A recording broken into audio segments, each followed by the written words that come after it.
Go live! Look at us. Here we are. Yay! Do you mean go live or go fast? Go fast. But in YouTuber talk, it's go live. Yes. At a full megabits per second. Yes. Hello, everybody. Welcome back. Prodigy 2 talk. Ta-da!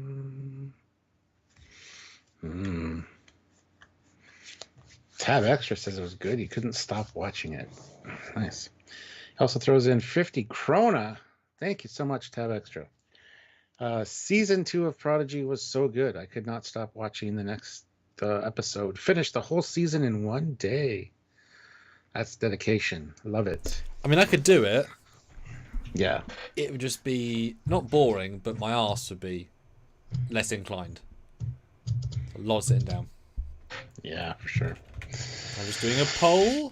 See what you guys think. All right. And today we're only talking about episodes 1 through 5. So try to do no spoilers if you know more than that. Just saying. See you all on deck 31, I think you meant to say, Raj. Yeah. That's a thing that happened. I think that was deliberately done, by the way. We will film a thing on that, yes. Yes. All right, there's a poll! There is a poll. Go vote on the poll, everybody. All 22 of you. Hit the like button as well. The poll is, have you watched all of Prodigy Season 2, half of Prodigy Season 2, a quarter of Prodigy Season 2, between 0 to 5 episodes? Because 0 is an option, so, you know. Well, a quarter of Prodigy 2 would only be 5 episodes, not 15. Yes? For the record. Yes. Yes! What did I do? You put 15 episodes for a quarter. quarter. Oh, well. I meant 5. The one was still there, though. Hopefully people got that. Ray Ricks, £5. Really enjoyed this. Binge first 13 episodes last night. Nice. Yeah. Doable. Mm-hmm. Alright, I'm going to start sharing. Go for it. 31 of you here now, which is awesome. 17 likes, which is great as well. But I want to get to 30 likes. So hit that like button if you're just joining us. We are going to talk about episodes 1 through 5 today. Those episodes entail Into the Breach, Part 1 and 2, Who Saves the Saviors, Temporal Mechanics 101, and Observer's Paradox. So we're going to talk about those ones, guys. So that's all we're going to talk about. No spoilers for anything else, please. And yes, it's been fun to have this back.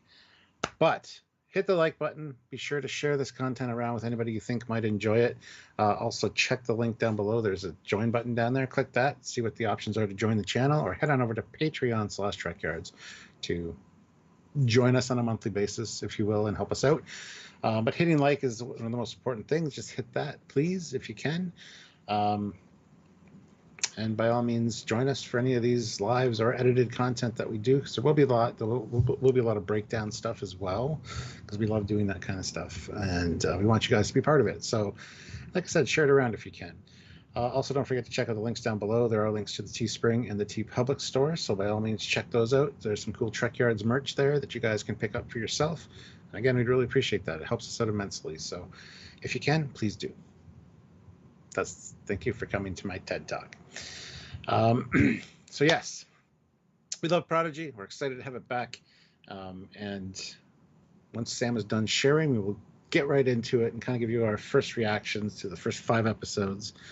And we'll of course be having more detailed breakdowns and live discussions about these episodes at some other time, complete with scene by scene breakdowns and shots and things like that. So join us for those if you're not already a member. Please click the join button, or just hit the subscribe button. Make sure you're notified when we do these kind of videos, because we do a lot of them. So, and Jason Moe, welcome to the channel at the rank of Lieutenant. Thank you so much, Lieutenant, for coming on board. We appreciate you. But yeah, we'll get into the talk in just a minute here, as soon as Sam is done. And yeah, I'd like to thank you guys for all tuning in. 41 of you now, so hit that like button if you're just joining us. Try to get those like numbers up from 23. I know we can do better than that, so hit the like button. and we're interested to hear your thoughts on on Prodigy. So make sure you super chat in as well. It's a great way to support and help out the channel, and get your voice heard. We do read them all on the air. So if you have any questions or comments or observations you'd like to make that you want everybody to be aware of, super chat them in. We will read them and talk about them, because you guys, it's a community here, and we want to hear from you guys. So it's important to do that kind of stuff. So thank you so much. And look at that, Commander. We got a new lieutenant on board. Jason Moe just joined the channel. Oh, that is superb. Yes. Welcome. Makes a big difference. Thanks so much. Yeah. Yeah, seriously. Thanks so much. Mm-hmm.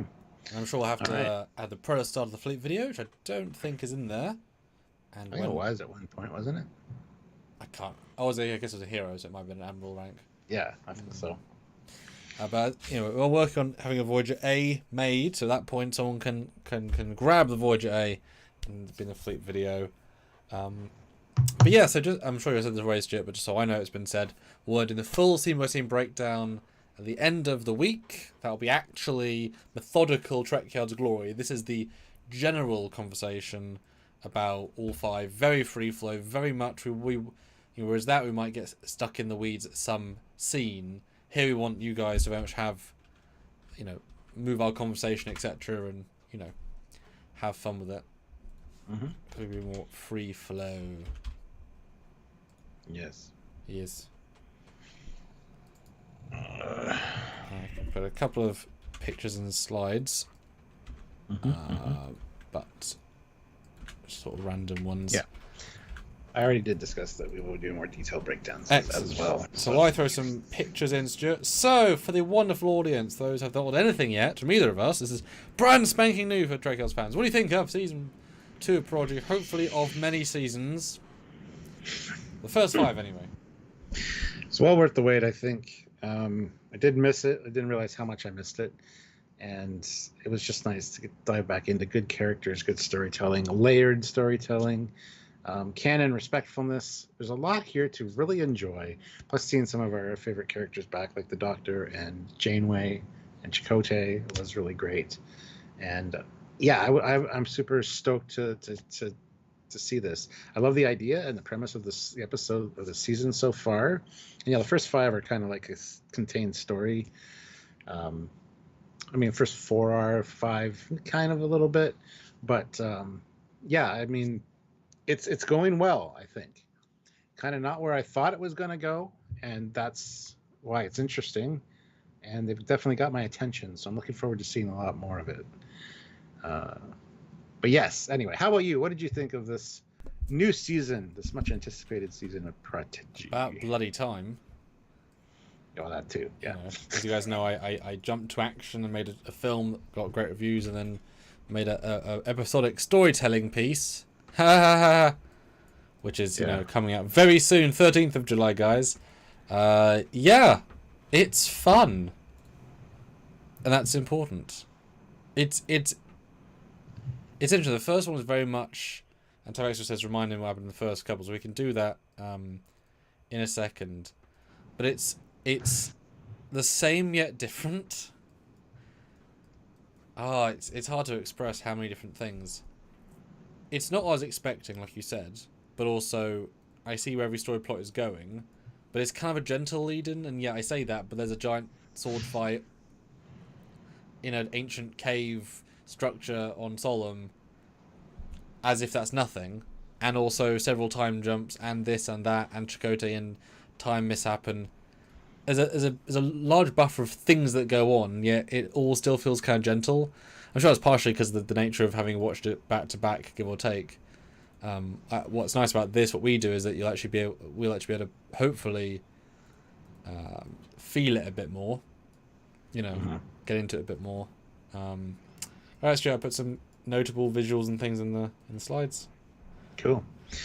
Well, Tab Extra throws in 20 krona and says, "Can you guys remind us what happened in episodes 1 through 5? What episodes 1 through 5 covers?" Sure, of course I can. Let me scroll as well. So episode 1, it is kids at the pre-academy, I guess on tech courses, and then they all get summoned to the Voyager A to be part of the mission. Although, having now rewatched that, they're not part of the mission I'm not sure what part they were going to play, and that might be later. But it's probably later. Yeah, but it's kind of odd. They're not important, having seen the episodes, but whatever. The EMH brings them to the mission. They say temporal anomaly a lot. They work out there's a secret shuttle bay, which is just a big hangar they've converted into a bay. Gwen's about to hit Solom, and then they find a cloaked ship, which they do say is illegal, so good for them. And then dum. Any general thoughts on that one before I jump into the next, and then we can go back to everything? Not specifically, no. We just might as well cover what the first 5 do, and then we can get into it later. Okay, fair enough. Then it's episode 2, Solom. She gets there, talks to the council, reveal the baddie went there as well. Shenanigans on the Voyager, more backstory. Both first two kind of reiterate the plot. They say the original timeline, what happened on Solom for Chakotay. She meets her dad, Gwen. We get introduced to the Vulcan lady, and then they accidentally steal the time wormhole ship, and accidentally it's launched. Good cliffhanger. Episode 3, they go through the rift, crash on Solom, reveal that they're not affected the timeline being there. Cough. Gwen asks to do a ritual. They meet Chakotay and Birdman, who's definitely a bird. Gwen has a long fight with Vindicator on a giant, cool video game boss fight battlefield. They accidentally change time. She phases out, kind of. Oh dear. Big cliffhanger. One of the characters almost dying. Episode 4. It's just sort of the continuation of that, really. It's sort of that story continued. You learn about temporal mechanics in episode 4. Yes, they get sent sneaky coordinates in that version of the future, not the past future, but that alternate future, which is the whole thing. They find a Gwen who's coexistent in the past. That's lucky. And then they use MacGuffin drive to go back into the past of their own timeline, not the timeline they're in, but their timeline, which is again a bit of a confusing thing. And then they rendezvous in the Delta Quadrant. And then episode 5, they're back at the anomaly in the Beta Quadrant. They have to decipher Murph's language with the help of the whales and cetacean ops. Yes. And they get a lovely Murph Mark III. Yeah, and Gwen goes somewhere.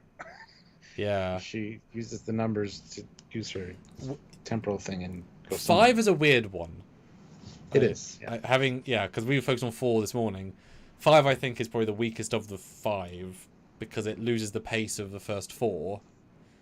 And there's a lot more padding, it feels like, in 5.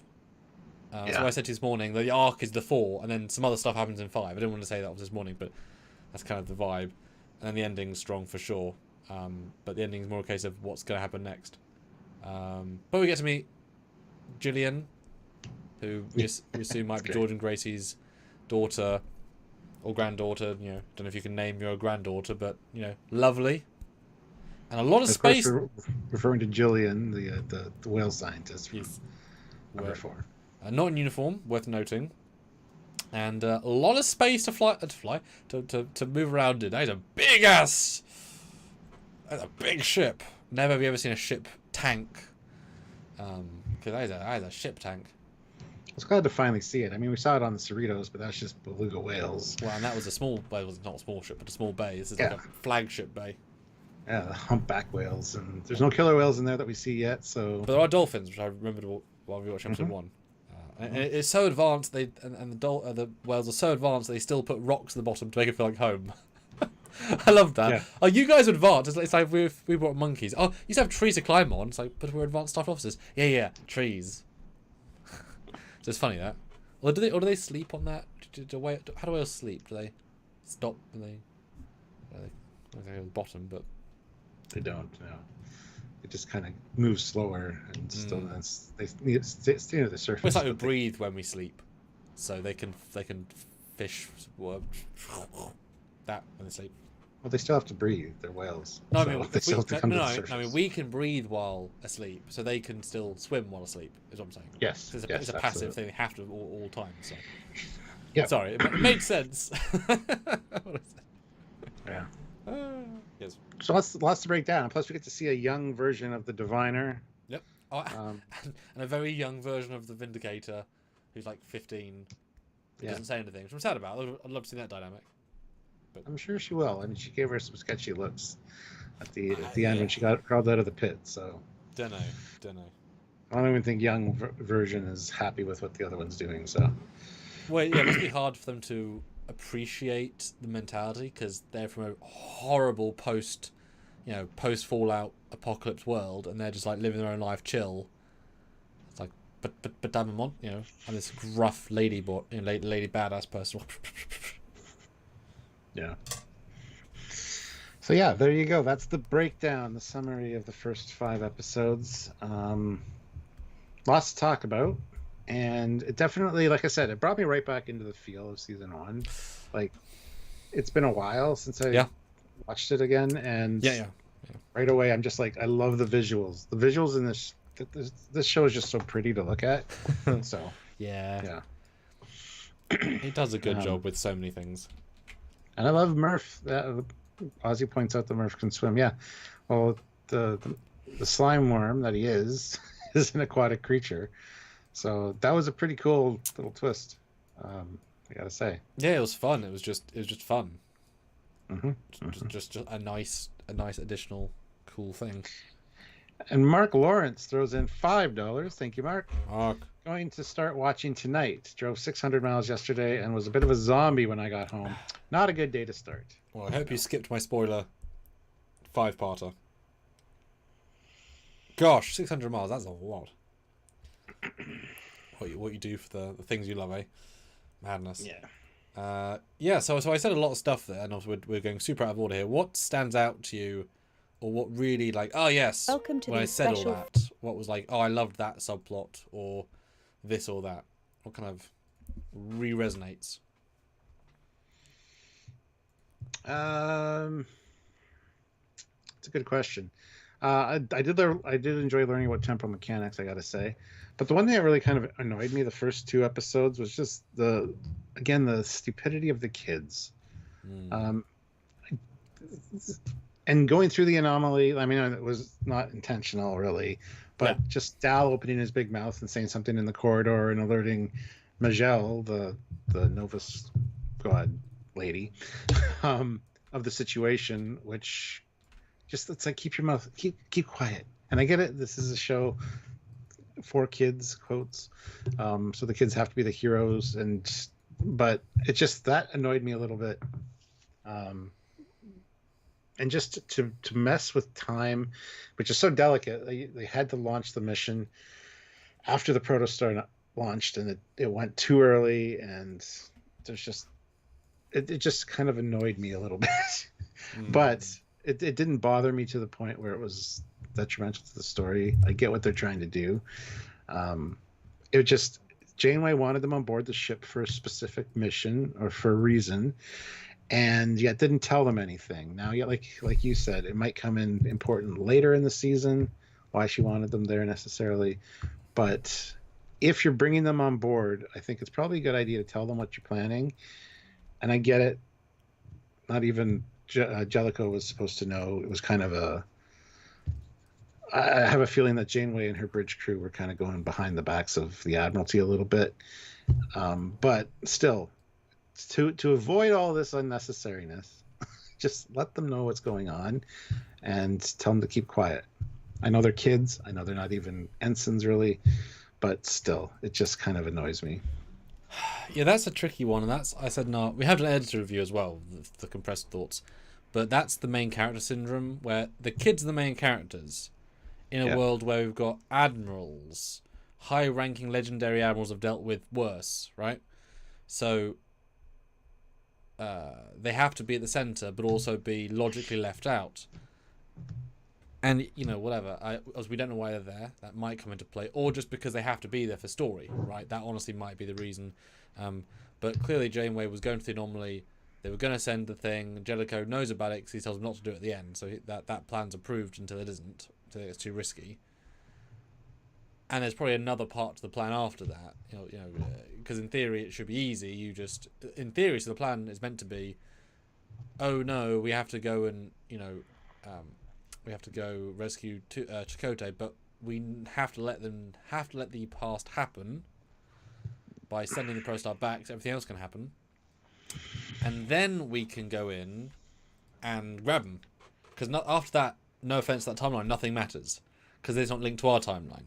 So you grab them, you get back easy. How do the kids play a part in that? Don't know. But of course, if they have no active part to play, then Joey owes them no explanation because they're just there because they know the progress, or they know they're part of the timeline, but not useful abstractly. Because otherwise, you would have just talk to them once. At no point should you even talk to them until episode 2, after they've already found the ship, right? So, but they had 48 hours or whatever once they got there, so there's time to work it out. And also, that's only since we can't go before. After that point, they could have gone in a day, an hour, a month, a year, right? Mm-hmm. Conceptually. Don't know. But it's it's not quite, and I'm interested in what you said there. It's not quite like Holdo in Star Wars Episode 7, where she doesn't tell Poe the plan because shut up. If she had, it would have all been fine, and the plot would have been over. Yeah. Like, that's it. This is the plan. Okay, I get it. Moving on. Right, that's it. So it's just bad writing. But he's not a very good writer in Star Wars anyway. This doesn't feel like that because it got rushed. We didn't even have a chance for her to express anything to them, let alone, because I assume the Icelandic chip that she does in episode 2 was the plan to tell them. She just forced their hand a little bit early. Yeah. Tab Extra, though, throws in 50 krona. Please do a breakdown on Voyager A compared to a Galaxy class and an Intrepid class. I think you mean Sovereign class, because it's a mix between an Intrepid and a Sovereign. Oh, Galaxy as well. I mean, between them all. Well, what Galaxy elements are there? No, just a comparison to see the difference. Oh, yeah, for sure. I'm sure we'll do that at some point. But yes. Yeah, I mean, it's they certainly talk with it in Pride, so it's a big new class of ship. And I think Lamar class, and it is basically sovereign sized, 800 personnel. That's big for a ship class, and 2 schools, which I thought was quite interesting. That 29 decks, 31 decks, until there's 31. I think it's an in-joke. But to have 2 schools is super interesting because that's a post-Dominion War thing, because they all got taken out because families weren't allowed. Schools mean families, family means kids, kids means civilians means back to Galaxy class. And it's sad. It's about to get the Romulan evacuation bullshit and cause the re-pull together of the universe. I like Picard season 1. Well, they made a point of saying it was a science vessel as well, like dedicated science vessel. Yeah, they call it like a specialist. It's a specific name for it. Not a very interesting name, but like a specialist science vessel. Yeah. Like I say, there's in the slides if you want to move some stuff over. There's some fun visuals in there. Oh, you got it in the slides. I thought you had okay. No, so you can move things around. There's some fun things to talk about. No, one thing I was taken aback by in the plot of the 4 was that it was very cohesive. I do see what they mean about binging it. So I rewatched the first episode in preparation for this because I'm trying to watch one a day up until our live on Friday to kind of like do it the other way, and it stopped so abruptly in episode 1, really abruptly, and it isn't a satisfying ending because it's meant to be into the next one, right? But having to watch 4 or 5, it feels more like a movie, more like a journey. So I do think that this might have benefited them having it bingeable because then you got to really like experience it. That said, of course, the fact that we're able to stop and talk about it, I think, is meaningful. Some of the time travel stuff, especially, even though you guys might know the answers, we're interested in working out what, how, and who, and obviously don't spoil, just laugh at our whatever. But it's a good mystery. Although I was kind of surprised. Must be episode 2. They get to the anomaly, so planned for 6 months after scanning it and building the ship and whatever, and they get this ball.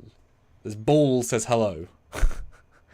And that is a weird element to hit, just to be in the plot. Just like, oh, ball. What do you think of that when that appeared? The quote for the first time out of the 3 times it might have appeared twice, whatever.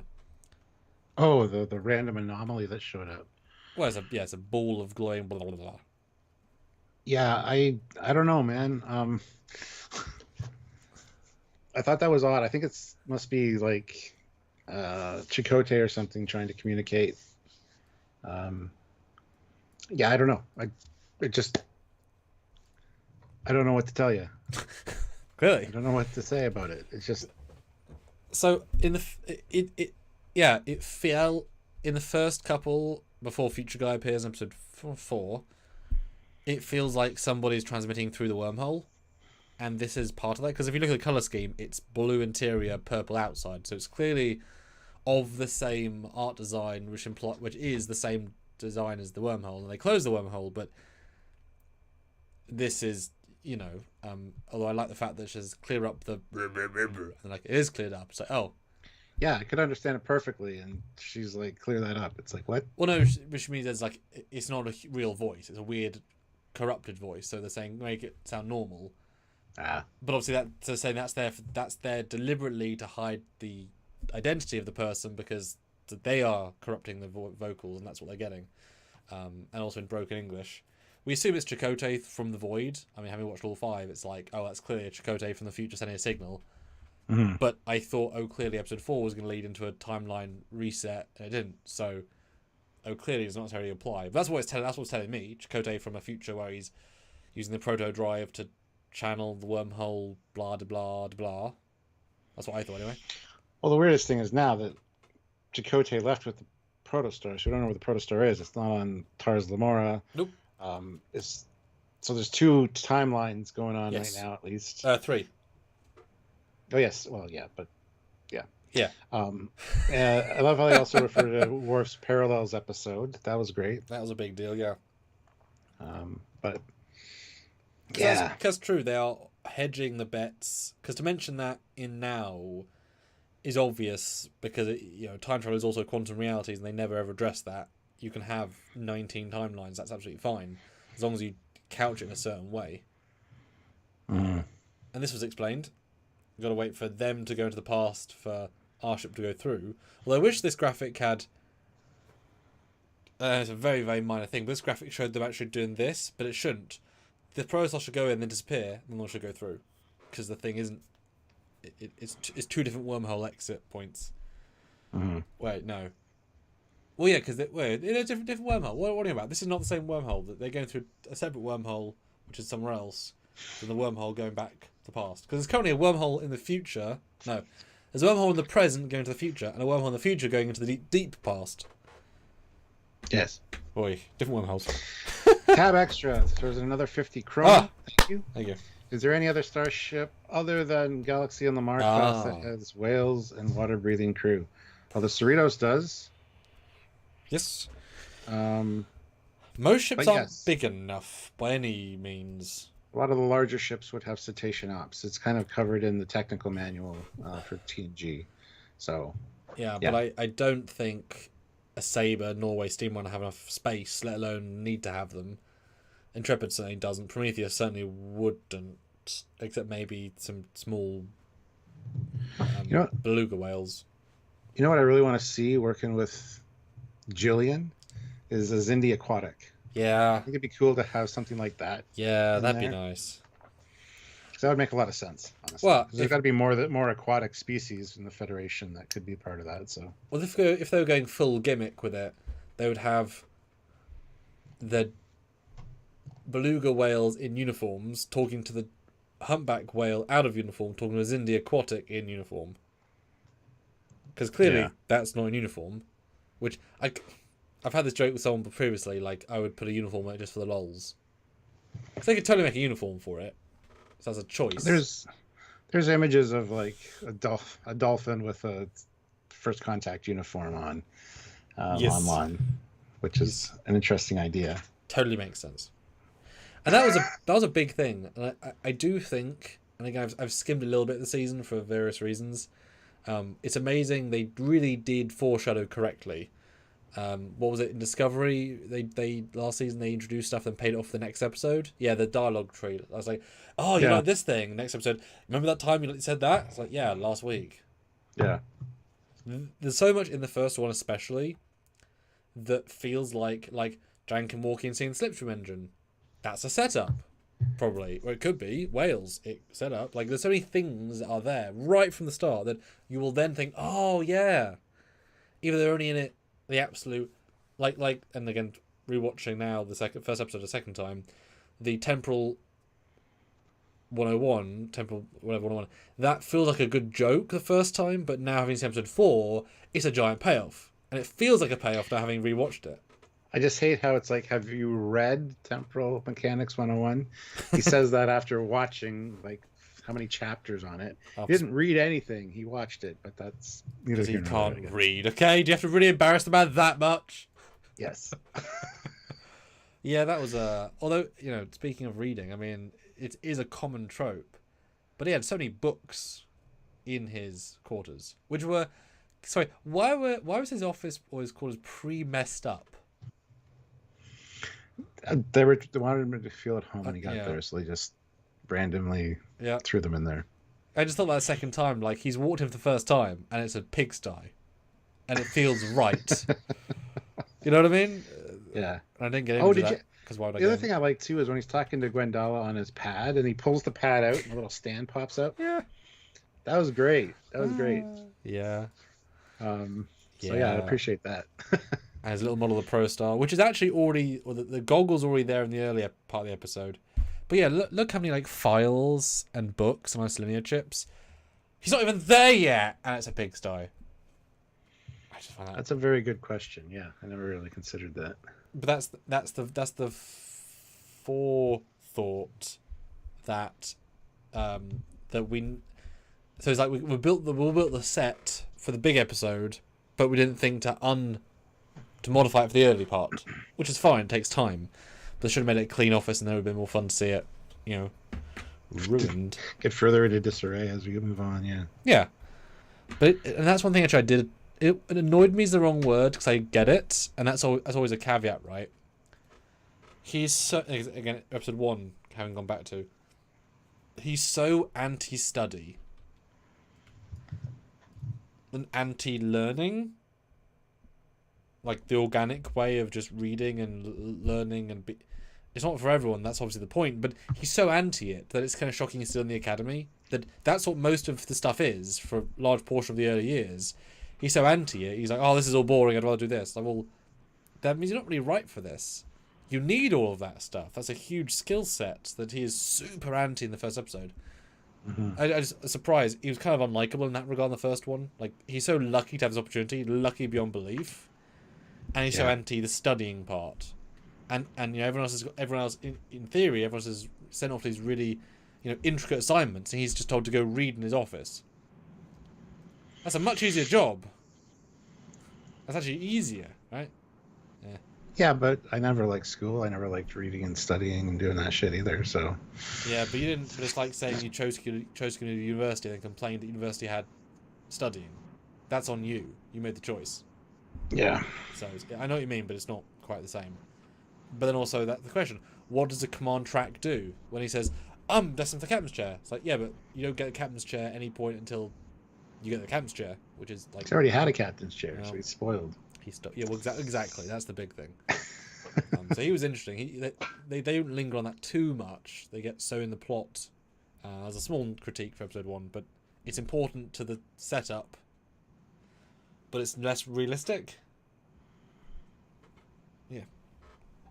I see what you're saying. But I think it fits perfectly with his character. He's just impatient. He wants everything to he wants action. He wants excitement. He wants to be Starfleet. Shoot him up. He wants that. And it suits his age. It suits his demeanor that we saw in season 1. And I think it's fine. It's just you would think he would have learned to deal with that better having 6 months in his training program. And he clearly hasn't. Clearly that's pushed him further against no. Otherwise he wouldn't be expressing that on his big chance. There's another thing that just popped into my head that kind of irritated me. When the doctor was taking them on the turbo lift, first of all, they explained the turbo lift, which was great compared to an elevator. And then when they stopped for apparently this turbo lift opens directly into a holodeck. I wish it wouldn't have been a door open. Yep. And then the holodeck there, that kind of bothered me a little bit. Yeah, that was unnecessary. Yeah. There's a few things like that just kind of irked me a little bit, but I get it. They were just trying to progress the story, kind of like a montage kind of deal, but and very that scene was really great, actually. Very effective in that regard, but yeah, certainly it was like, that doesn't make sense. Yeah. That's the most dangerous And thing how does he ever. know he's not like a young James T. Kirk? James T. Kirk was No. called a stack of books on legs because he was always carrying books around. So he was a very studious pupil. Yeah, Cal, Kirk not so earned it much. by smarts and aptitude and courage, and that's why he's so exceptional, because he earned it the right way. And then once he got there, he did odd things, because of course you have to make the tough choice when you're being in command for decades. Yeah. I just the other. I'm just pointing out things that bothered me, even though I really enjoyed Hey, this. that we have to be fair, Stuart, and they can't be roses every time. Yeah. Is the debriefing where Murph is like squealing in Murphy's, and the Tellarite guy is like, ugh. No, so he's giving this report. Nobody can understand what he's saying. It just kind of was like, that bothered me a little bit. It's like, is that really necessary? Do I have a shot of that? Probably not, because that wasn't relevant to us doing our many episodes. Let me get a future plan. Yeah, that was a problem I had. Episode 5 in general had some problems, but yeah, certainly the gimmick that Murph can't talk got more frustrating as the episodes went on, because I assumed they could understand him on the Protostar because they haven't got the knowledge. I assumed they would get into the academy and there'd be some tool that allowed them to communicate, because that's kind of hard to imagine that an uncommunicatable teenage worm would be allowed to be in a garden who you can't understand, and who, as you saw, will often go like will try and mime something versus having learned to communicate. That's not realistic, and nor even that funny, because after the second scene it's like that's not what would happen. And so yeah, when you get higher up people who are trying to talk to him, they would know we don't understand this creature, so we're not going to approach this like a normal interrogation because we can't understand him. So therefore the fact they did feels very disingenuous and stupid. And then to make a whole episode about no one can understand him. How did he get into the academy, and why would he be possibly asked to be on this ship if he can't? Yeah. Like, it's not even fully clear he understands them 100%. So this scene is ridiculous, and then also the fact they judge him clearly slightly speciesist. It's like, oh, it's like, well, yeah, you can't understand him. Why did you bring him aboard then? Yeah. Would you? Definitely odd, but that's the kid humor, right? That fell flat a little bit. What do you think? Well, yeah, that was aimed at the kids. It was to be funny, but yes, I totally agree. I thought they could understand him in some regard, kind of like Chewbacca. Yeah. There's no real universal translation, but yeah, he's just ranting and raving and miming and doing all these things, and nobody understands what he's saying. It's like that's a waste of everybody's time. Yeah. Yeah, exactly. But I guess he can communicate in stellar cartography with Future Guy. Yes. Because we're assuming that's Future Guy. Well, it's a future guy. It's not the future guy because the effect's different. Nor would it necessarily make sense. And this show isn't about future time travel. It's about past time travel. But a future, a guy. Yes. Which is absolutely fun. And we don't know who that is yet because this is only episodes 1 through 5. So and they've given no hints except Chakotay, and that doesn't feel quite right because there's currently 3 different future forces. It seems there's a corporeal, transmittable entity future guy. There's a voice in a ball, which is not at all the same technology looking, and then there's also inanimate energy that can repair a starship with no time or place, or it's like, huh? So 3 distinct things that are doing things. So one is Prodigy, but that's a lot to be Chakotay. Now, my assumption, and if I was writing this, one way you could take it was that when Chakotay went into the wormhole, that version of him crashed into the edge of the wormhole and got demolecularized, but his accoutrement-ness became one. Good word. became one with the universe, and he's able to communicate in a kind of a metaphysical way using the power of the time wormhole, and because he's now non-linear. That's weird, and also it kills Chakotay instantly. And given that we've seen him with a beard later, that's not the answer. But that's a weird way you could take it. But it would be... He's so little in episode 4 that it's unsatisfying if that was to happen. But also, that's how they're kind of playing the energy, as if it's like it's manifesting something. Because this looks more ethereal, what do I call it? No. Is the Ghost of the show or is the Ghost of the other show? Is the Ghost of what show? Did Jankum say Ghost? Yes, he did. Yeah. Okay. Yeah. Don't remember what that was about, but anyway, I have some thoughts. Just the voices that they were hearing in the chamber, which. Oh yeah. Yeah. So. Yeah, you're right. I mean, and it could be because of the temporal signature of the wormhole. Yeah, something happened to Chakotay, and there's a story amongst his people of somebody who can speak through time. I don't know. He's one of the few characters that I could buy that his accoutrement soul lets him do weird stuff. Yeah. It's odd, but I could buy it. I love how they just blow past stellar cartography. Might have to replicate this because it's quite sleek. The one in Generations is nice, but I quite like the big console.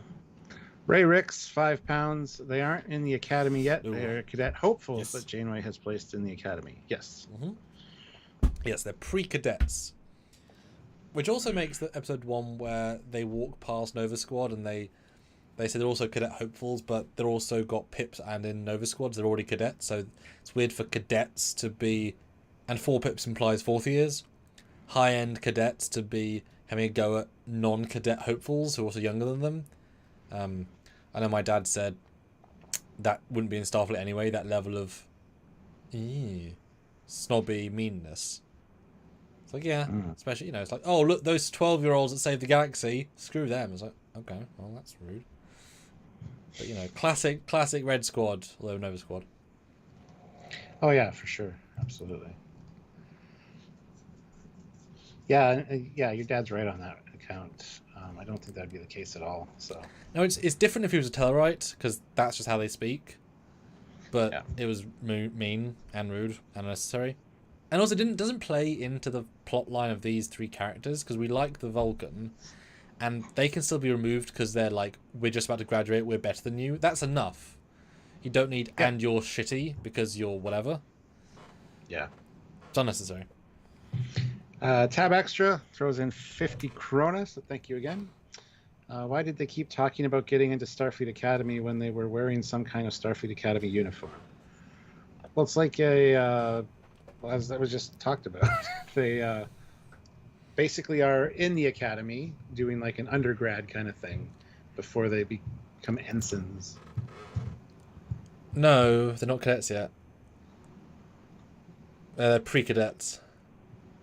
Yeah, but they're still Starfleet Academy. Yeah, well, they're the undergrad to become cadets, to do the academy, to then become ensign.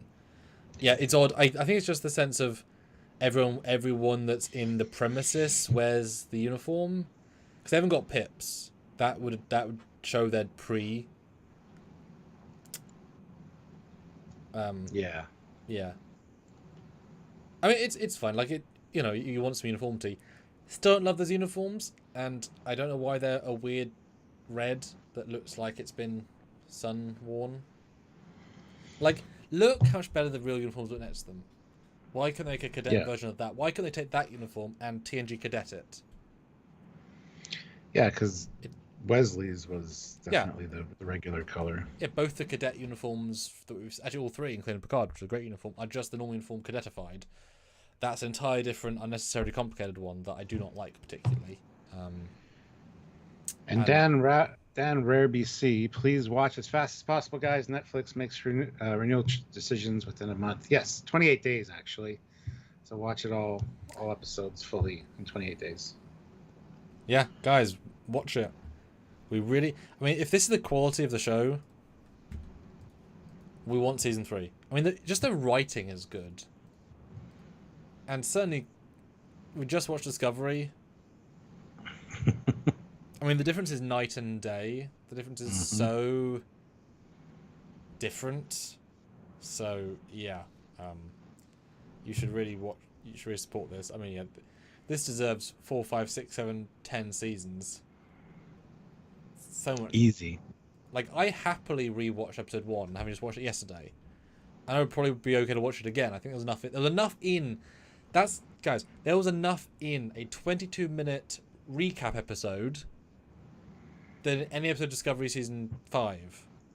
It was more condensed, more crisp, more characterful, more interesting, more happened, more visuals, felt more expensive. I just want to put this here because tab extra says I see pips on the neck. No, you don't. They don't have pips. The Doctor also doesn't have pips because he's an EMH. So yes, and also not Joe yet, or ever, but like no Joe. Yeah. Now I've heard a couple of people comment about Picardo's performance. What did you think about? That was great. Sounded like him. Jellicoe didn't quite come off good for me. He didn't really sound a lot like Jellicoe. Way older. Well, for sure. Like, what, 35 years older? That's the only one that didn't hit for me. I think hearing Picardo back was great. I didn't see anything wrong with his performance at all, honestly. I was thrilled that Ronnie Cox was back. I mean, I like him as an actor, and I'd be sad when he lose him because he's done so many good things. Yeah. And he must be so old.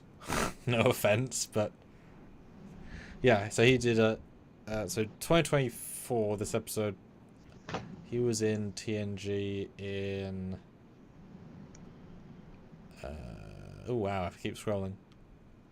Yeah, it was a while ago. It was what, like season 5? I guess season 5 of TNG. Yeah. 1992. So he is my entire age. He's 32 years ago. He was in TNG. Yeah. Yeah. But he's the only one that didn't come off as sounding like I remember him. I think I've heard some criticisms of Picardo as well, but I don't think it's found. I think it's fine. I think he did a great job. Yeah, I liked him. I thought he was massively underused in episodes 2, 3, and 4. But it's difficult because he's not a useful character in some situations, just like Stamets, right? If there's a non-spore drive situation, he's not in the script.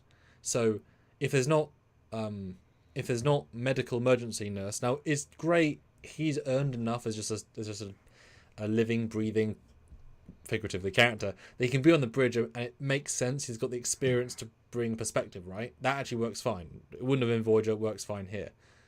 But unless it's medical related, he's just going to be giving quips, which are great, but they don't actually add too much. So he wasn't in most of the episodes in the first 5 because it wasn't needed. When he was in, he was singing because he was like, there was a reason for him to do his thing.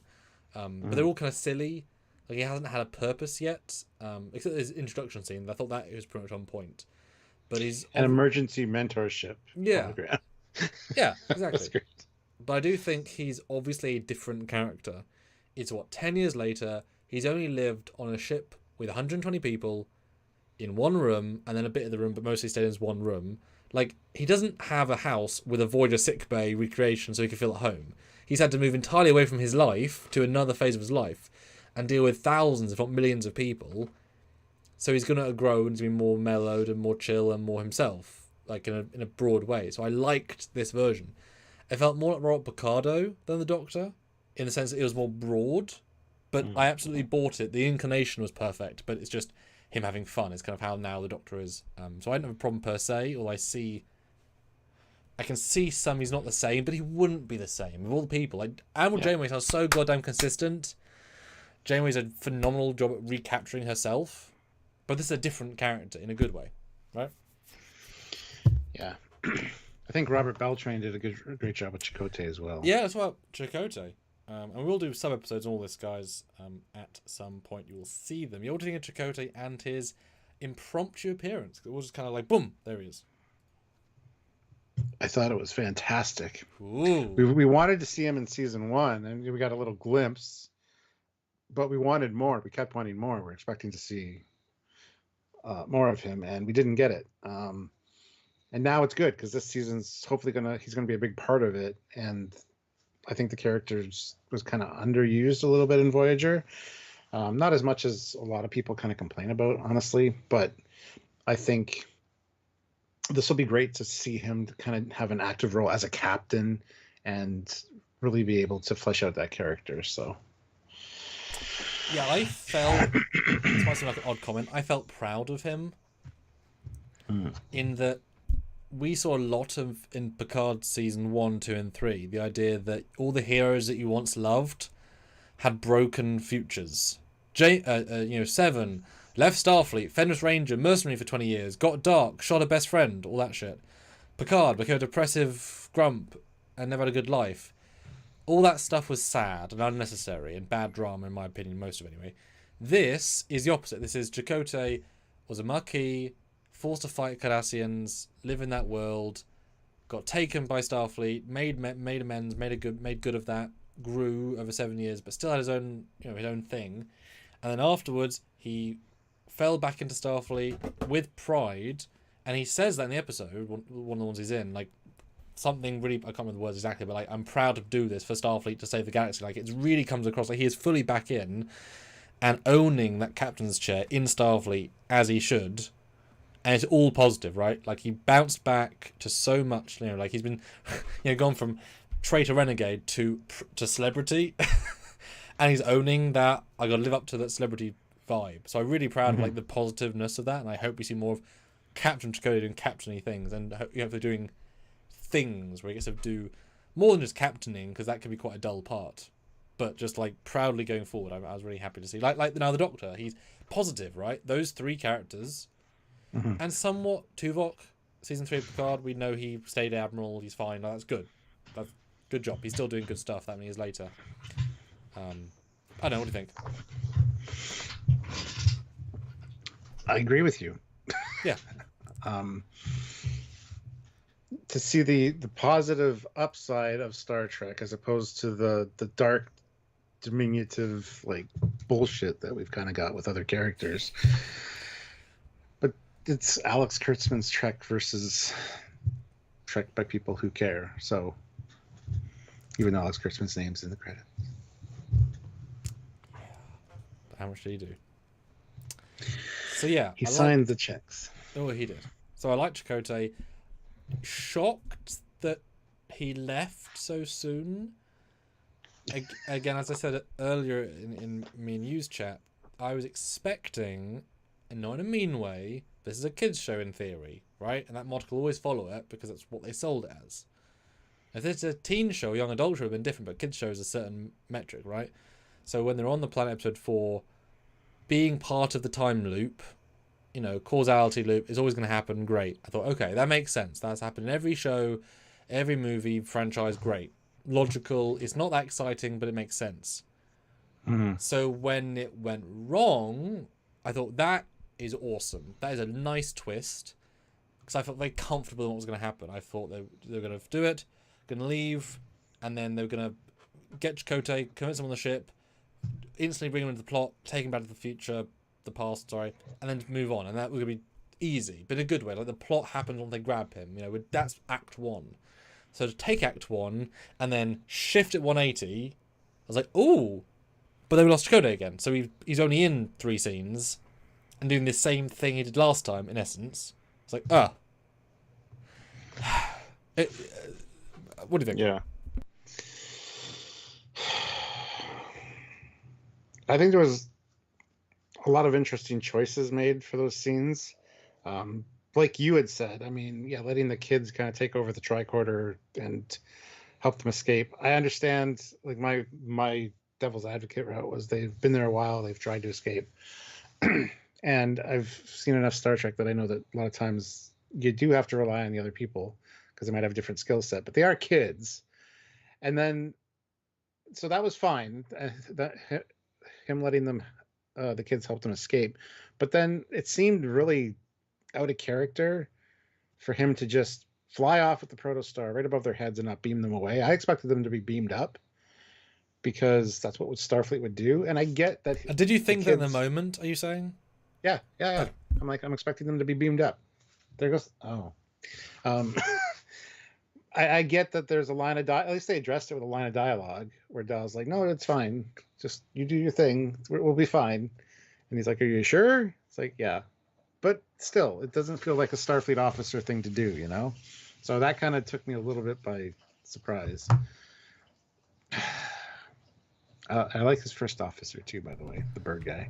Bird guy. I thought he had wings, though. Aurelians, whatever they are supposed to have wings. But that's okay. It's fine. Yeah, I'm finding a shot of that. The yeah, it was odd, wasn't it? I did think the as I'm scrolling back, and it's all pacing, right? They only have so many minutes, and they do such a good job at cramming. Yes. I mean, really, god damn it. I mean, I'm obviously doing my Prodigy content, and it's very hard to cram and try and make it fulfilling. And obviously, I have, you know, much less of a budget and no celebrities, whatever. But it's interesting. So I did think that where is it? I did think that the speeder chase, which is totally what it was. Yeah. Was very Star Wars-y, figuratively and literally. Now, I give them, they're allowed to do a bit of Star Wars. They did it in season 1. It's okay, but to have them grab 4 speeder bikes. No, I mean 2 speeder bikes, 4 people, fly around them shooting phasers when they know they're not going to hit the revs and hurt them or the dreadnoughts. It's very Star Wars-y, and also it's odd because it sort of reduces the risk factor because these are dreadnoughts where one dreadnought who's old can kick for all 4 of their asses with the giant, and also has giant laser gun arms. We joke about it, only used once, but like he's a walking gun turret. And there's like 4 of them with it's like the joke about how in the future in Terminator these giant killing machines have a gun, and it's kind of silly. They are themselves a weapon and they're holding a gun. It's a funny visual, I think, on purpose. A gun with a gun.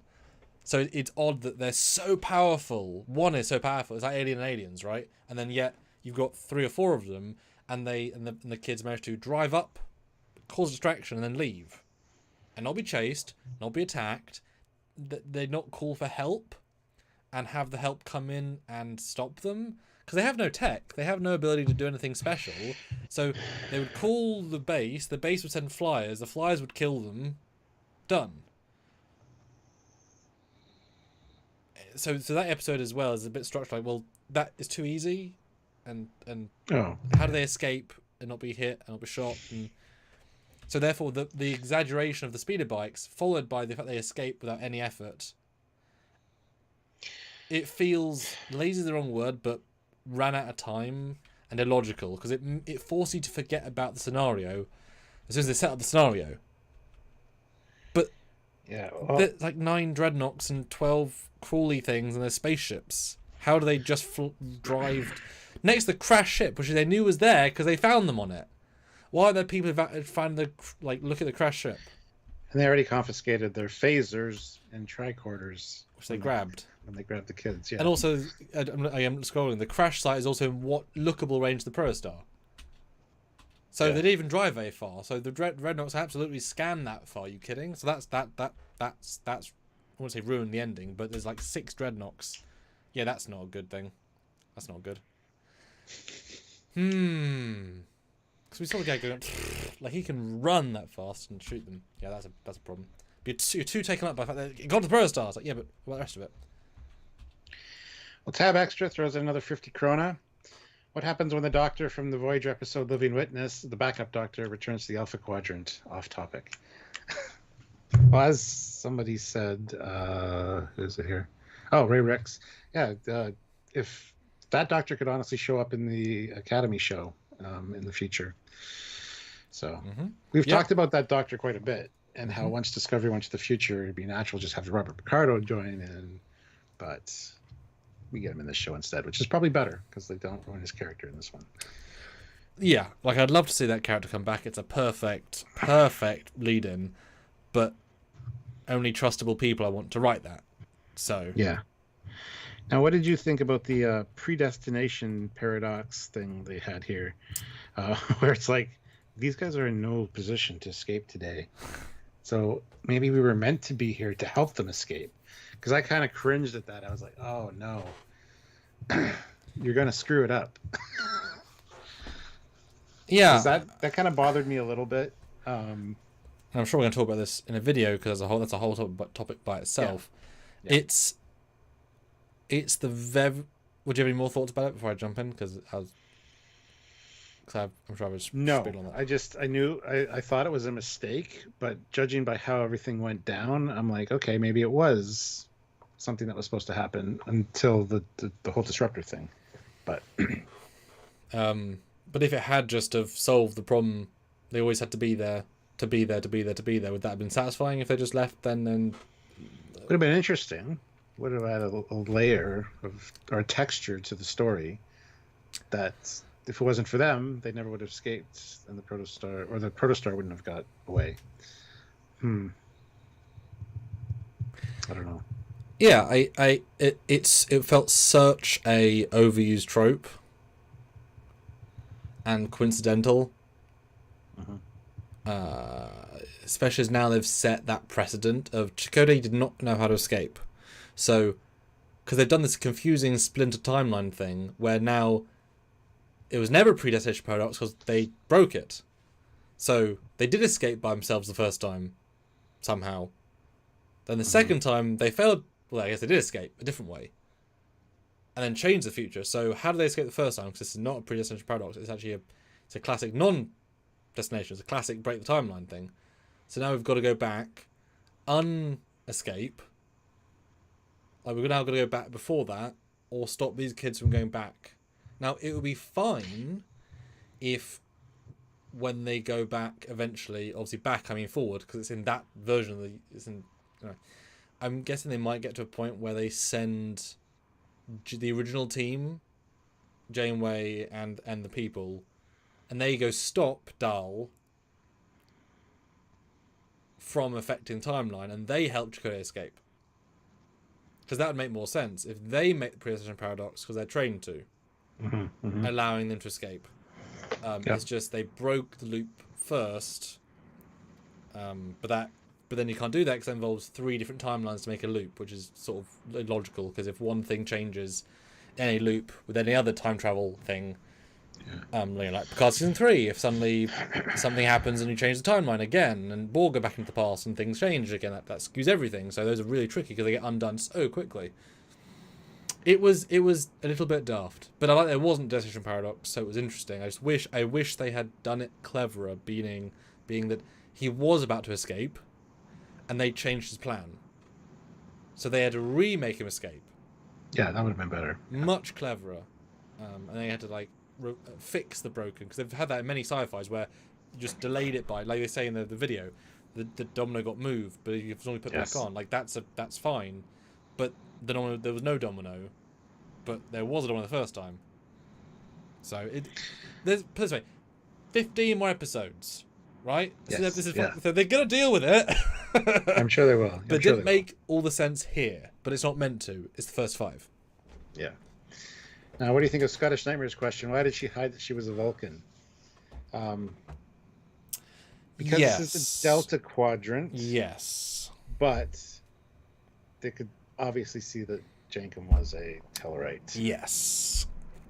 And Tellarites could have farther reach. They could actually be in the Delta, so it wouldn't be a problem. Well, this is 50 years in the Delta Quadrant, right? They don't know this timeline. They're not from here. Yeah. They have no idea.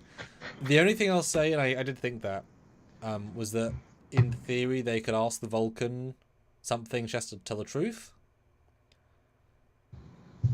So it's a slight loophole if I just don't let them know. But I mean, her cadence, her manner, and eyebrows. Yeah. I mean, they can possibly guess at a certain point, possibly. That's the other thing. There's so many hints and evidence that Chakotay again seems like a bit of a bad officer. Because, like I mentioned didn't come earlier, across the best, did he? No, they pull out a tricorder, and he's like, "Where'd you get that tricorder?" It's like, "Oh, never mind, just go." Like, no, really that's pretty busy. That's pretty important. And like right after they do that, they pull out the phasers. I mean, all he had to do was look over his shoulder. Yeah, that would have raised a lot more questions. And then to just take the protostar and not beam the kids away with them to help them escape, not knowing their situation necessarily, I thought was odd. So I don't know if that'll get addressed, that he had a hint of what maybe was going on. But so it's not just that, but the scene is odd in many ways. Yes, there wasn't in the first timeline, but we didn't get enough information to see it, right? Why the Varnacot not sending ships after him? You know, yeah, especially since there was a ground incursion first. So it's not as if he snuck aboard and launched. They had the warning, and I'm sure even 2 minutes warning can get a dreadnought to beam aboard a Varnacat ship and launch it. They're robots; they can launch, right? Or fighters. It shouldn't take many seconds. We've seen fighters, I think, in later episodes. I assume there are fighters that fight our fighters, right? I assume that's what fighters are for, right? So to have that entire thing play out and to let him escape. If he was being, the point I'm making is, if he was being shot at by anybody, then turning back to rescue the kids who don't know, okay, right? I can't risk the ship in the bomb. I get that, but no one shooting them means fly around, beam, go around. It'd take 10 to 20 seconds. Now you could have had third option. You could have had a moment on the bridge. Now again, this is pacing because 22 minutes or whatever. You could have had to go say, lock on to the kids.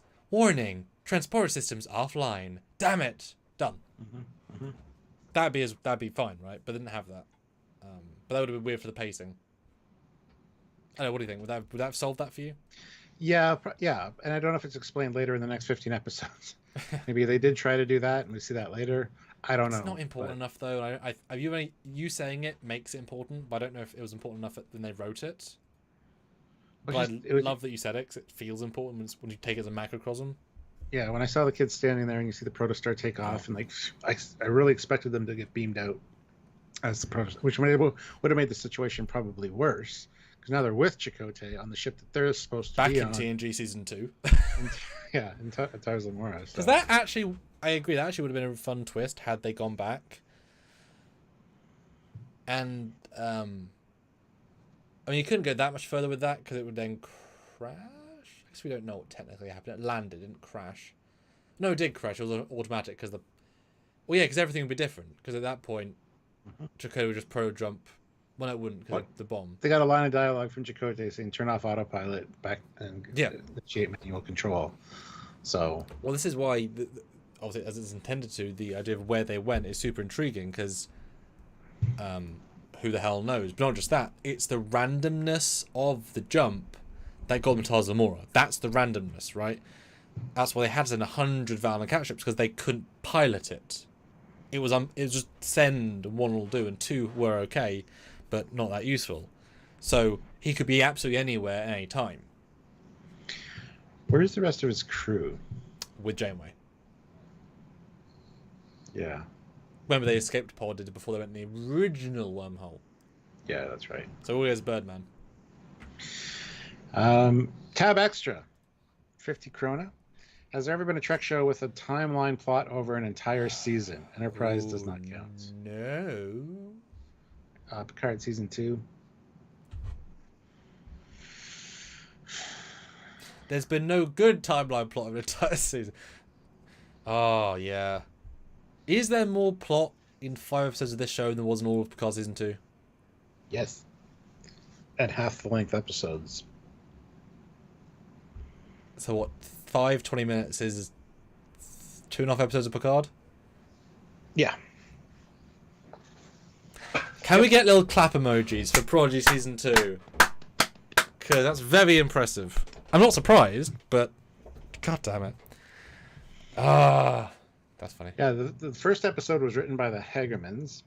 Second episode was written by Aaron Waltke, and then okay. So part two of Into the Breach was written by Aaron Waltke. The other 2 were written, or the other 3 were written by somebody, different people. But okay, because episode 2 is the Varnacat one, so he didn't get to flex his Federation muscles. No, it's well written. I mean, I like the culture quite a lot. Yeah. But certainly it wasn't his normal fare of Starfleetiness. He didn't put almost any real Easter eggy stuff in that. Kind of hard though. It's been over half on Solemn. And I gotta say another nice little thing that they put in when Dal gets woken up. It's like Borg is short for cyborg. That's the one way to study. It's so dumb. Not a lot of people necessarily know that, so I thought that was interesting. Yeah, but it's not though. They call themselves Borg. They don't call themselves cyborg. Hashtag call Borg for ease of. It's like a behind the scenes thing. Like Borg is short for cyborg. That's why they called the Borg and blah blah blah. I thought that was funny. It's just they call Borg because they call themselves Borg. Yeah. But that is The other thing I liked was Janeway's ready room. Yeah. There was a lot of great things on her shelves, that's for sure. Let me just get that one. I was going to say could have been, but no. But we got a Voyager phaser. We had the which is funny because it's a Tyrone. It's funny because it's a piece of memorabilia and also a weapon in case of emergency. Oh no, intruders! I'm in my office. Ha ha! Those things are keep charged forever. Oh, Bill, yes, go watch the first 5 and then rewatch this live. And we are going to be doing a full scene-by-scene breakdown on Friday, which will be much more structured. This is obviously all over the place, because hopefully you're enjoying, though, guys, all over the placeness. I'm quite enjoying just talking. I got a better one. Now, the Akuchi Moya Stone, that was quite an interesting... I don't know what the spider means. I thought that while watching it. Silver spider. Yeah, well... Him handing her the rock and saying, it's like a beacon to get me home. And her clutching it to her chest like right before she gives the fire order. I thought she was going to delay the fire order. Yeah, that seemed odd. But... I mean, talk about a pro-admiral saying goodbye to one of your best friends forever. Because there's no more breadcrumbs after that. You're blowing it up, sir. That's it. There's no more, And the spider is weird. I couldn't place that, but I don't know. I love seeing the Voyager model on there, and her. Yeah, a little nicer than in season 1 on Dauntless when it was being lit by the orange of Dauntless. It felt very coppery. It's nicer being the cleaner look. Yeah, I like this. I like the stone because it reminds you of it, of course, and it's silly in Voyager, but it's also very real because it's real Indian stuff. American Indian cultural stuff, like vibes. But that spiral I would not have connected, but like, oh damn. Cool. That's a really nice little connection. It's obvious when you think about it, but I don't think we often think about Chakotay's Kuchamoya stone. But it's there. It is. TK says, I just watched episode 10 and without spoiling it, such a shame that the show got canceled. Can't wait for the Trekyards about 5 to 10. Well, that's good. Yeah, we will definitely get there. We do. Well, hopefully we'll have thoughts.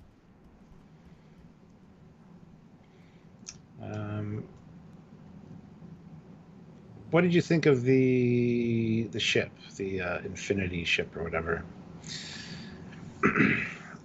I'm not a huge fan. It seems very cobbled together. There's a Maquis Raider hidden in there. It just seems like they just threw stuff on a model. I don't know.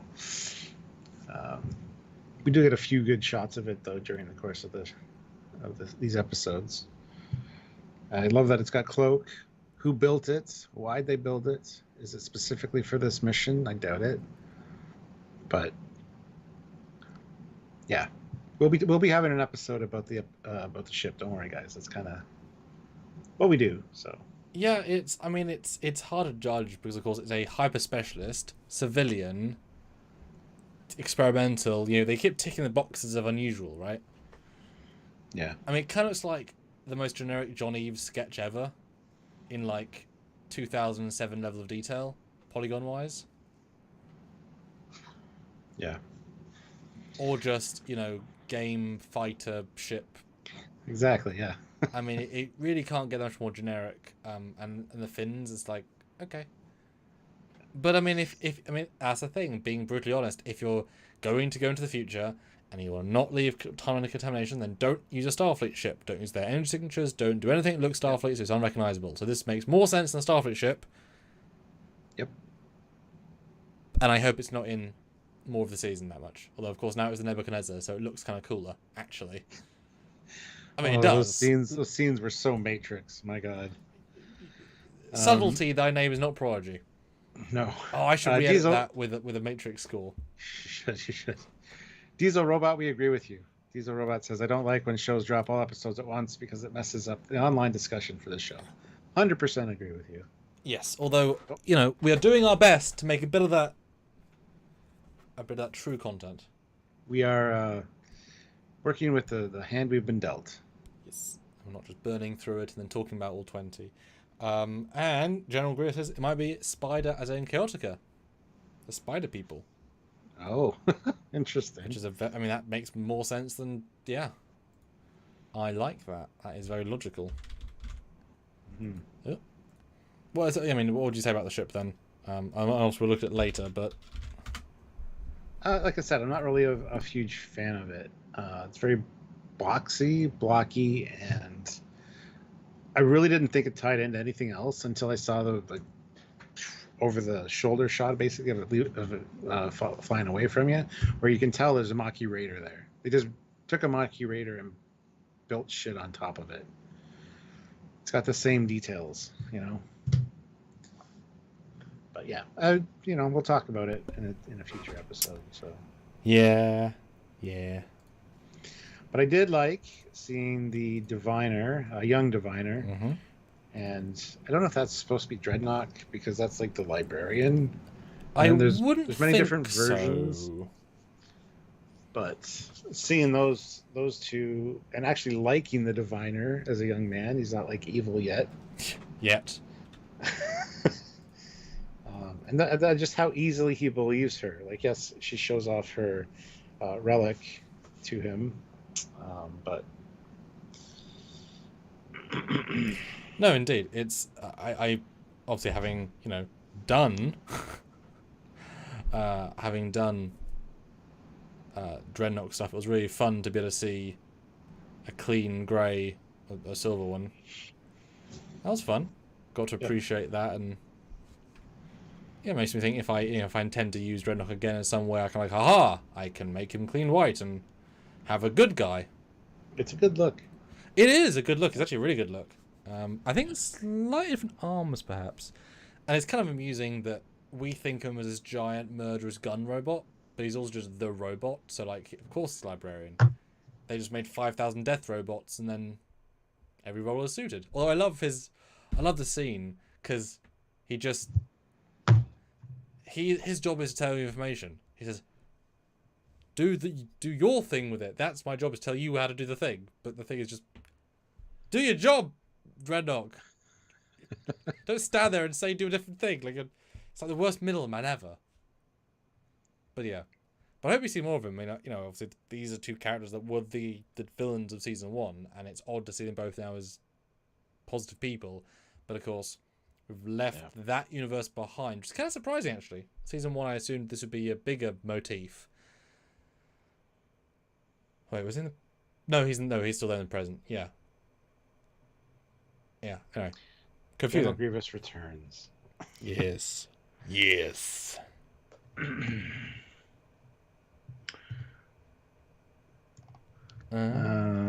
This was also cool as well. Nice little nod here with the TOS Connie for the Temporal Mechanics 101 video. I love that.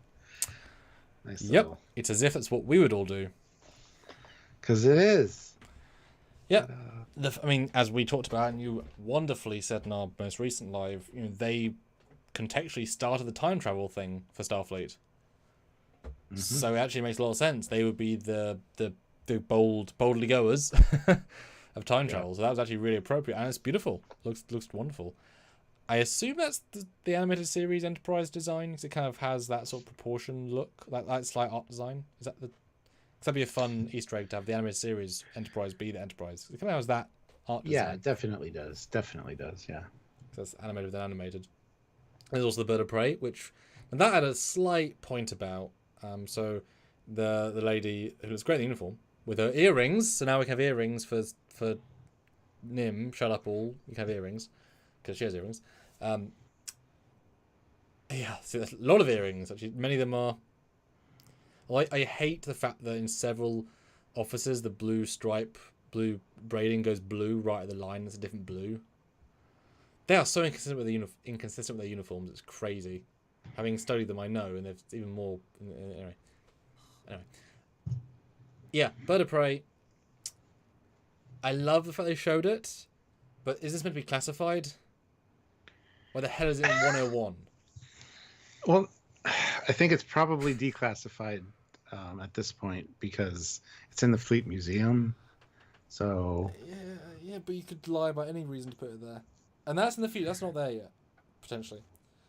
I know, but still, it's still a couple Oh. decades past that incident, at least more than a couple decades. It just feels so. And I've already talked about this in fan films, right? As this being a card as classified. So it's interesting to see it as literally.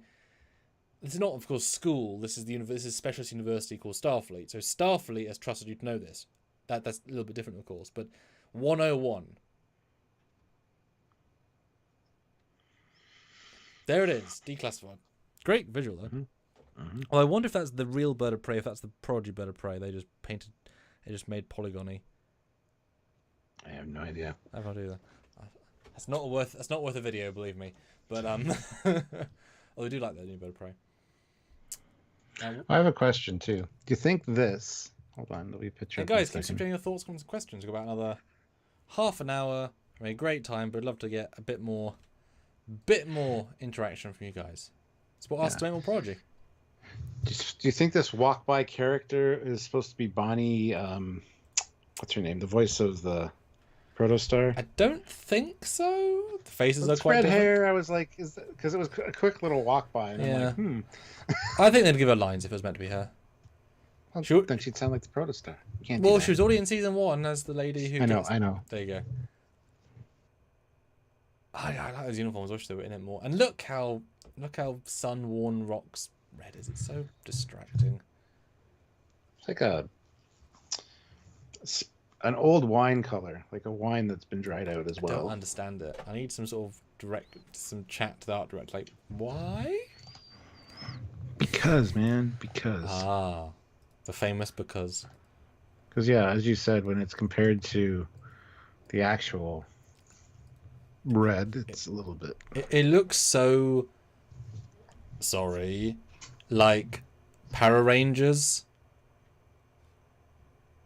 You know, like spacesuit. It's not bright action enough vibes. for Power Rangers. Well, I mean, Power like Rangers the are all off-duty super spacesuit. Like before they're in their main uniform, they wear this around the ship.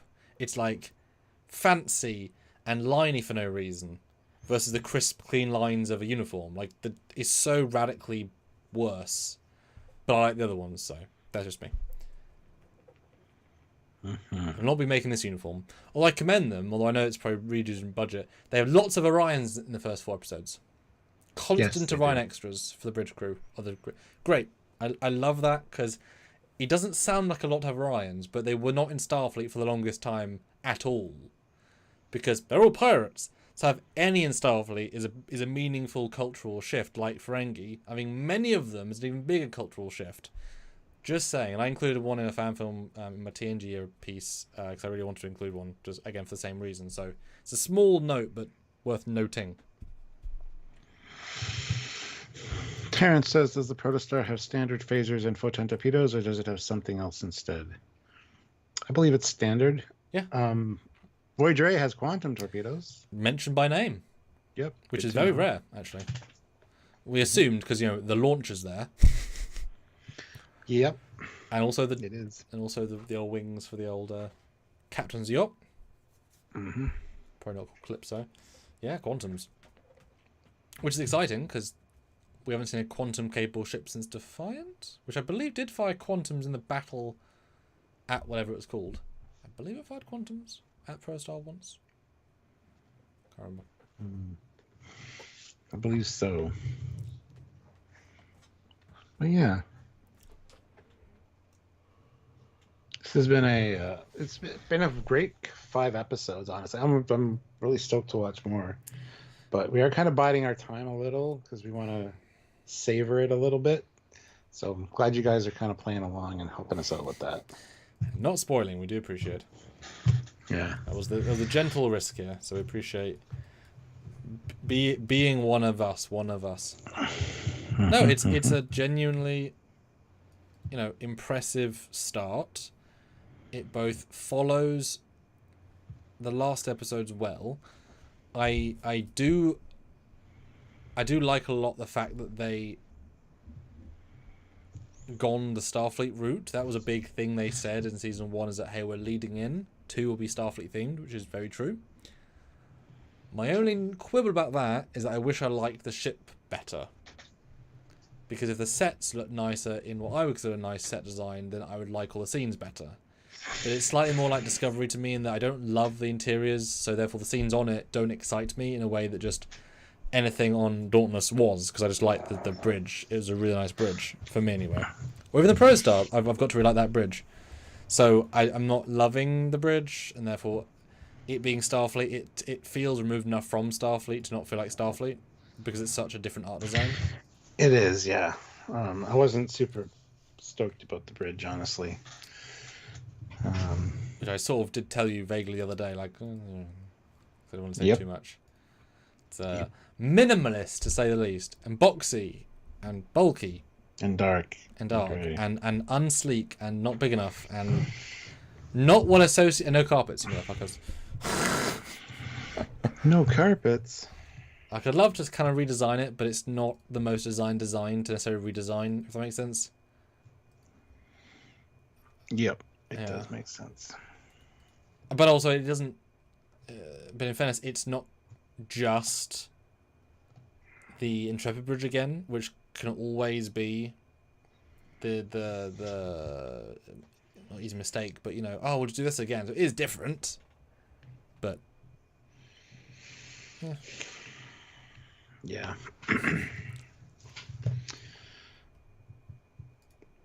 No, Dan. Bit of charisma, as it were. No, I know. Yeah, the Vulcan. I like her hair, honestly. Yeah, no, it's good, and she's winning me over. Not that she's not winning me over, but she's a decent character. I wouldn't say amazing or anything, but she's very, very logical to a Vulcan, and that's exactly what we hope for it to make sense.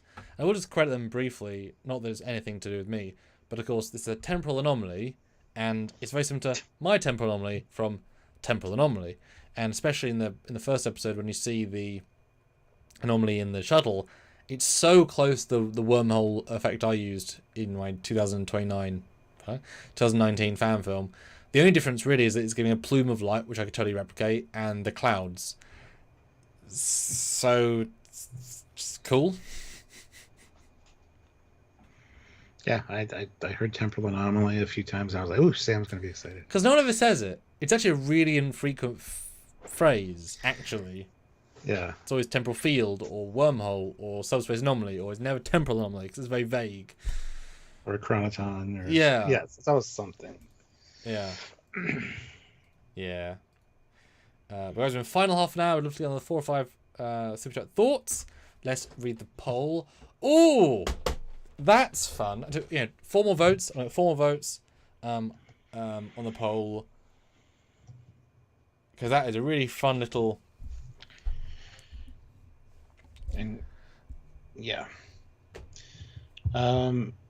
Hit the like button if you haven't already. We have 65 likes, which is pretty great. Yeah. But I don't know how much higher we can get. Maybe to 80. So if you haven't hit like yet, please do so. Yes, right now. Mm-hmm. I'd like to welcome our one new member as well, Jason Moe, who joined at the rank of lieutenant. Thank you so much for that. That is awesome. Thank you so much.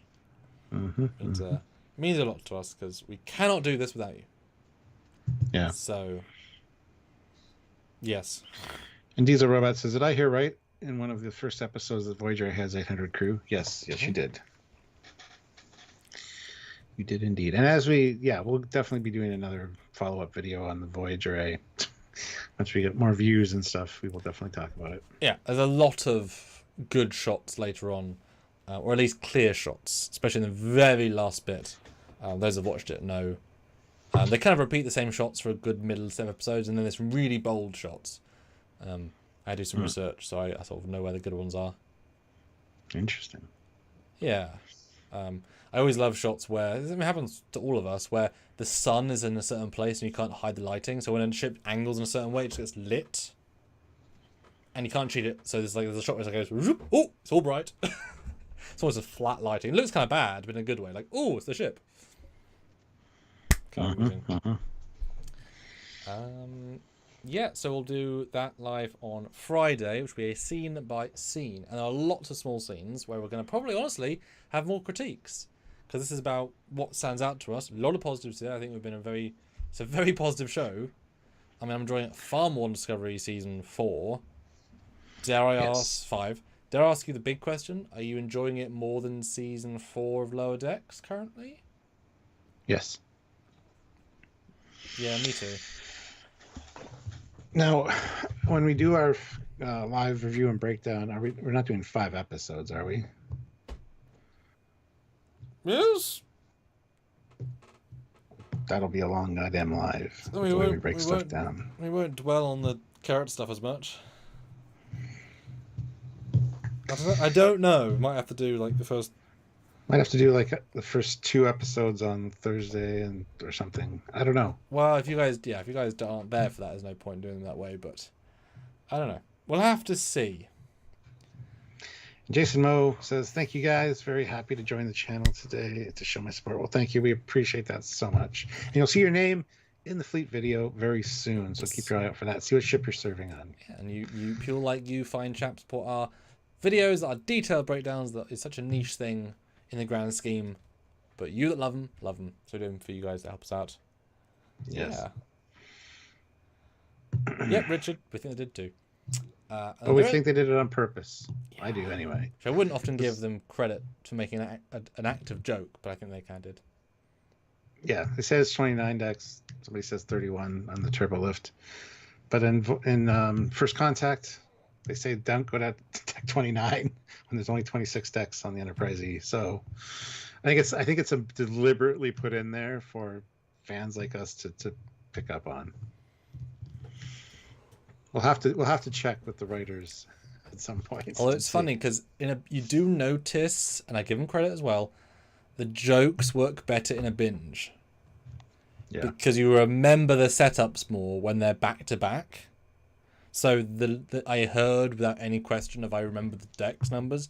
If it had been a week apart, I might not have clocked that and had to check. And oh no, they made a mistake. But back to back is like, well, 16 minutes ago I said this. Like, I remember that, which is why I think the Jankum Can't Be Mean line works better because you remember all the setups, and the Temporal 101 works better because you're like, oh, that is actually a joke through line. Doesn't quite come across. I wouldn't think weekly. It'd be more like that's something they said versus that's a joke setup. Because there is a difference. Yeah, I totally agree with you on that. But I'm happy we get to give it some time to breathe because I think that's what the show deserves. I genuinely wanted to watch more, and then a 5. It wasn't the best cliffhanger out of the 5 because there was, I think, some better ones, but it felt like we were learning a lot more. We were going to learn a lot more, and unlike Discovery, I felt like we were actually going to do the thing they promised to do and show us more, rather than tease us and not really show it. You know that old Discovery trope of not really doing its job properly. Yeah, I do. But promise on the lives this week, though, to have some fun with you fine people. And we're probably launching, tomorrow? Finally, our perk thing for Vegas. Get that out into the world. Oh, which reminds me, there was a message earlier from Chuck A in this chat. Oh. He said with complications from his surgery, he won't be able to make it to Vegas, and he feels bad. Won't be able to see us. So, yeah, hi, Stuart and Samuel. After my cancer surgery and complications, I spent 6 days in the hospital. I had to cancel my plans for STLV. I am so disappointed that I'll not be able to attend. Sorry to hear that, Chuck. Hopefully you're feeling better. But we would have loved to have met you. But, man, just take care of yourself. That's what's important. Yeah, I mean, I hope complications means it sucked, but now you fixed the suckage, and therefore you can now move on. So not best case, obviously, but hopefully you can recover from that quickly enough. Yeah, sorry, man, but we'll be around again, and come see us then. Hopefully. So the poll results. Have you watched? Now the winner, but in fairness, that's 0 to 5, and I put that as a reason. Like if you haven't started yet, or you're not a fan, you're allowed, or you just watched a couple. Is 42%, but the other end of the spectrum, not far behind, 38%, in 2 days, and really 1.5 days if you're in America. 38% of you, that's 38 or 42 of you, have watched all 20 episodes already, which is amazing. 11% has watched 10, 9% has watched 5. So, combined of half of you have watched some, guaranteed. But I love that dichotomy of you either watched all of them or none of them. Now, next time we ask this poll, we want 100% at 20. Except us, who will, if we can't vote the poll though, we'll skew it because we won't have seen all 20. Yeah, maybe on Friday we will do 5 episodes. I don't know. We'll see. We'll see how it goes. Yeah, we'll see. We could certainly, and that's why this has been nice, right? Because we know we've talked about certain plot points in a chill way. In Scottish Nightmare, we've only watched 5. That's why we're talking about 1 through 5 today. Yes. Because he asked how many we've watched. So. Yes. Diesel Robot, I've cut myself off at episode 13 today. Yeah, no, it's an enjoyable show. Now, I'm obviously sad that I'm now 1/4 already through because there's so much more to watch, and obviously unlike other shows where you get to appreciate them for 20 weeks, a year's worth of hard work gets watched in a day for a lot of people. Well, damn. But also, I've seen some lovely reactions online. I don't know if it's a single negative comment. I wouldn't say necessarily looking for negative comments, but I haven't seen lots of yeah, it's all right. Like I hear lots of this is really good. Some people saying it's the best Trek of recent years. And they'd be right. The only thing I'd say, and as I said slightly earlier, I wish they had more canonical classic designs to integrate more with what we love, because only new designs that aren't the best bring it down a bit for me, because they're okay. But they do things they know that we like putting in, proper L-cars and stuff occasionally. For sure. But they could have flown, the Doctor could have flown on a Type 11. And then we see, they could have done a bit more with other things, which is, because if the battle in Prodigy Season 1 had been all new ships and half of them been bad, it would have not even been half as powerful. Right? As sad as that sounds, that's, I think, in my brain it would have been. The fact that it was all stuff we knew and could link towards emotionally was damn. So, I don't think these are all the most successful things in the world, so. What is happening? Oh, that's alright. But yeah, so. But we might see more stuff later.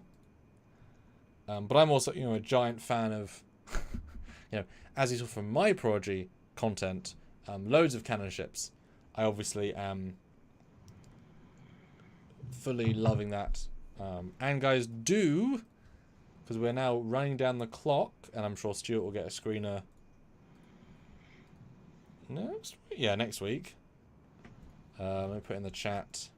Because I have not seen. This is the that's an ad. Shush you. Prodigy Reckoning, which is a by multi I mean many episodic Prodigy content that I have made to help support them to make more. That hopefully, the whole point of it is that people will share about it to give the Prodigy brand more recognition and more eyes on it every 2 weeks when a new episode comes out. So as they release in one chunk, we release every 2 weeks. So that every 2 weeks, a new wow, Prodigy. Hopefully you guys will support it, as a lot of cool stuff happens. It does. And a lot of random Easter eggs, and as of course you can imagine, I have this giant asset library, so I can just throw in this ship here and this shuttle here, just for that scene. And it's no more difficult than another shuttle for this other scene. So you're going to see a lot of canon Very carefully done, canon. Very carefully done, canon. Crafted canon. Very crafted canon. And because, of course, there are some time shenanigans, that is not a spoiler to say. I mean, Dreadnought is a real dick. So, you know, expect to see him causing some chaos. Yeah. Some pew-pews and kablam and some splats and... yeah. He's a meanie. Mr. Grinch. Well, we all stole his racist Christmas after they annihilated themselves. So, you know, I get it. But still. Yeah. All right. Well, there will be edited content coming out all week. We will be doing lives, of course, and tune in on Friday. Do we still want to do them on Friday? We can move them up a day if you want. I don't care. Anyway, and Friday's somewhere near good. the end of the week, we'll be doing a complete breakdown and review of a few episodes. So please join us for that. This was just what are our thoughts on the first 5 episodes live? So yeah, we wanted to finally get in on that conversation because you were busy yesterday all day. I was doing this all day, so now you finally get to experience us doing this all day in 2 hours. And Dan says Netflix has a like button next to shows and episodes. It does. It also has a recommendations thing. I went in and recommended Prodigy season 2 or season 3. I went in and recommended Lower Decks season 6. And I also went in and recommended Star Trek Legacy because why not? You can give 3 options for things you'd like to see on Netflix. Oh, damn. Put that stuff in. Might perk up some ears. Okay. Yeah. Very nice. Nice and cohesive. But yeah, I think that's successful Prodigy season 2. Yeah. Good job, guys. You got us hooked. As if you weren't already hooked on your sweet, sweet Prodigy season 2. That's right. Anyway, thank you guys for watching. Have yourselves a great rest of the day, rest of the week. And please come back and join us for all the other stuff we do. So, until next time, he's Commander Cockings. He is Captain Foley. I am. Bye, guys.